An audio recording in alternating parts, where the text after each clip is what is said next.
Baka mago segol to giringe do kum ranyisi mana gima Bon gima Brenda wacho mane na CEO mano mar IBC mano James Oswago bane na chel kuom jogo eko ma benda lap doge ndong ne bedo jakom mano mar IBC to ang'e Oswago bende nodonjo ne kod weche mag mibadhi inyalo paro siling bilion 1.3 mano mar Chicken Gate scandal no,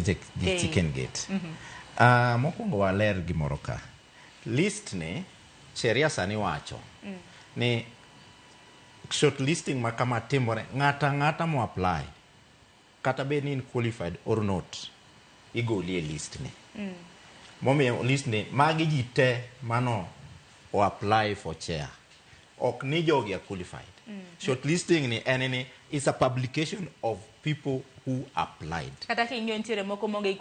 qualification automatically kaka diploma kinyo kata ntiere jomoko toke kocha ma kata mana gima ne gidwaro giwacho ok giyiero ni gidwaro chair koso gidwaro members mano bende nie kalatas ni omiyo ok owacho ni ma jopia komo mondo jopiny ong'e kik nyalo wachore ni list ni magi jok ma the vet selection committee oseyiero ni at qualified no ma list mag ji te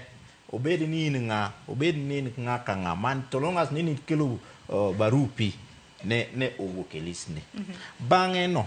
koka jogo dhi bedo piny ging'iyo ni based on your qualifications are you now qualified mondo luongi for the interview interview to ginyal luongo jogi te in fact there's a time making'iyo mane ng'ato bende nodhi e court ni so long as nisebedo shortlisted nyaka idhi e interview mano bende nitie mano bende ni kanyo exactly kata mano we mondo gini endi no beda pepa ka oko pesa matin bendo koyot chendo no bendo koyot but kono mano jo Kenya madhi e court emoketo commissions mwayiero gitimore kama nikech wane sate wadhi do ne gimoro amora deni onge gik makamago jogi do miyo wamia list of kata mana 10 people at least kata mana 50 people mane giseyiero ma ging'iyo papers gi yudo ni qualified makoro yes ng'eni qualification ni kuonge ng'iyo ni to bende kotenore gi gik moriedi ka oyot malich nikech qualifications ondiki be meet qualification to koseneno ni on the paper kin meet qualification koka giluongo ni aita neno ka Sharon iti iromo kwa neno papers gi iromo koro kinwa ne papers gi ma original ka mondo waketi kuro wuane kodi wa interview on other issues mane momiyo timore but jomachalo kaka James Oswago onge sheria mamono James Oswago apply for the chair sani as we speak yes but kodi into vetting makoringyo deep into it to questions nyalo wuoke ka pone owuok ni en achiel kuom jok moko maybe tere ne president mondo oyier but nitiere gimoro bende kanyo ma is always very very tricky ni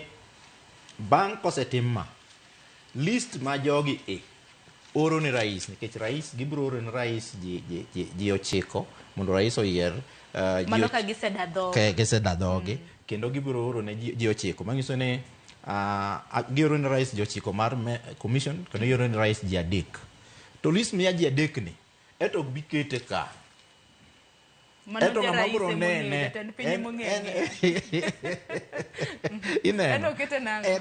mane penjo ni tang'o miyo magi tiketo to makoro selection panel ni gisepiedho koro keto ji 11 kech kiriyo ji ochiko ka gi ji adeko mano bedo 11 ji 11 mana 12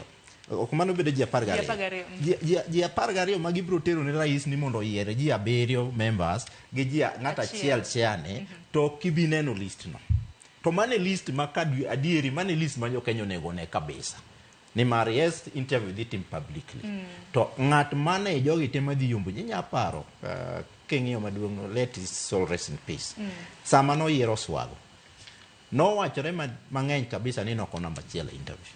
to kaka ne ng'ato prove gini ne onge koro mage gik moko